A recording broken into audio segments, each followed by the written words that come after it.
నమస్తే TV 999 news కి స్వాగతం।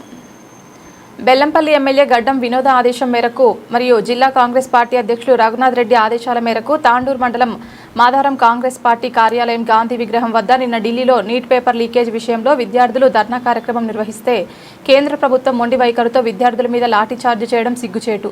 దానికి తాండూరు మండల కాంగ్రెస్ పార్టీ తరపున శాంతియుత నిరసన కార్యక్రమం నిర్వహించడం జరిగింది।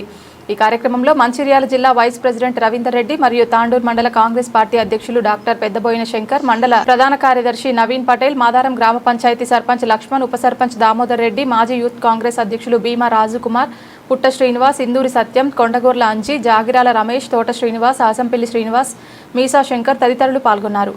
యువత పిల్లల జీవితాలతో చెలగాటమాడుతూ పేపర్ లీకేజ్ చేసి ఈరోజు ఎగ్జామ్ రాసిన ఎన్నో లక్షల మంది పిల్లల జీవితాలతో చెలగాటమాడుతున్న కేంద్ర మంత్రి, విద్యాశాఖ మంత్రి ఎంబడే రాజీనామా చేయాలి।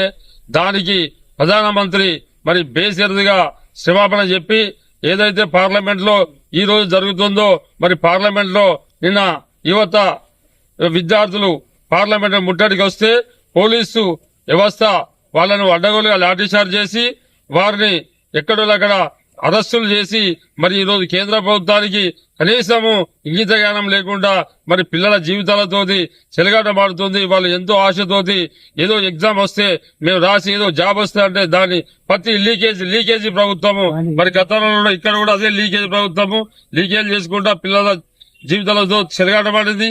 అదే విధంగా కేంద్ర ప్రభుత్వం కూడా అదే విధంగా మరి విద్యార్థులు చెలగాటమాడుతుంది।